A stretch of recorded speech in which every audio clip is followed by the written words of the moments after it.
ఇవాల్టి మన రెసిపీ చాలా హెల్దీగా టేస్టీగా ఉండే శనగల పాటోలి. దీన్ని ఎలా తయారు చేసుకోవాలో, దీనికి కావాల్సిన పదార్థాలు ఏంటో ఇప్పుడు చూసేద్దాము. ఫస్ట్ మనం శనగల పాటోలికి ఒక 1/2 kg వరకు శనగల్ని రాత్రంతా నానబెట్టుకోవాలి. ఒక 8 గంటల పాటు మనం నానబెట్టుకుని వాటర్ని తీసేసుకుని ఒకసారి కడుక్కుని పక్కన ఉంచుకోవాలి. అలానే ఒక 9 వరకు ఎండుమిర్చి, ఇంకా 1 టేబుల్ స్పూన్ జీలకర్ర తీసుకోవాలి. ఇప్పుడు వీటిని అన్నిటిని కూడా ఒక మిక్సీ జార్లోకి వేసుకుని కొంచెం వాటర్ యాడ్ చేసి గ్రైండ్ చేసుకోవాలి. ఈ విధంగా బాగా మెత్తగా కాకుండా కొంచెం బరకగా ఉండేలాగా గ్రైండ్ చేసుకోవాలి.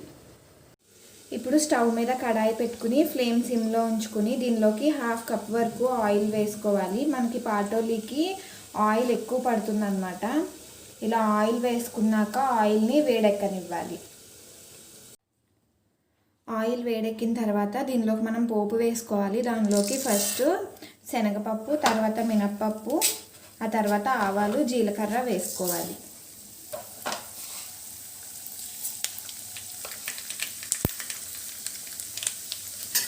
ఇలా అన్నీ వేసేసుకున్నాక ఒకసారి బాగా కలుపుకుని ఫ్రై చేసుకోవాలి.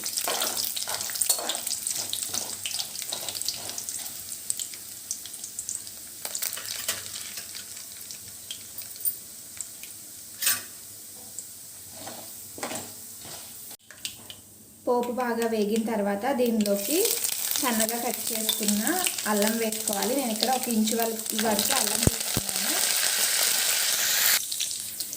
కరివేపాకు కూడా వేసుకోవాలి. కరివేపాకు ఒక 3 రెమ్మల వరకు వేసుకోవచ్చు. తర్వాత దీనిలోకి ఒక 1/2 టీ స్పూన్ వరకు పసుపుని వేసుకుని బాగా కలుపుకోవాలి. బాగా కలుపుకున్నాక ఇప్పుడు దీనిలోకి సన్నగా కట్ చేసి పెట్టుకున్న ఉల్లిపాయలను కూడా వేసుకోవాలి. ఉల్లిపాయలు నేను ఇక్కడ వచ్చేసి చిన్న సైజువి 2 తీసుకున్నాను, పెద్దదైతే 1 సరిపోతుంది.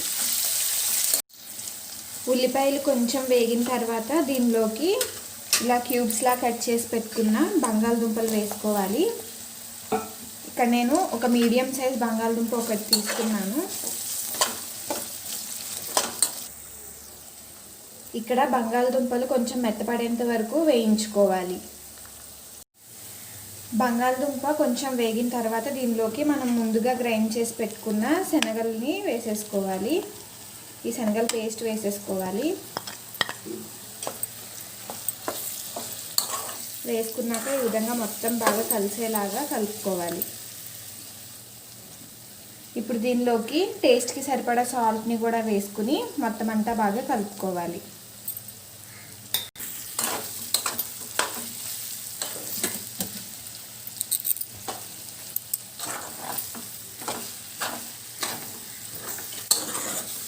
ఈ శనగల పేస్ట్ మొత్తం వేగేంత వరకు కూడా ఇలా కలుపుకుంటూ మనం ఫ్రై చేసుకోవాలి.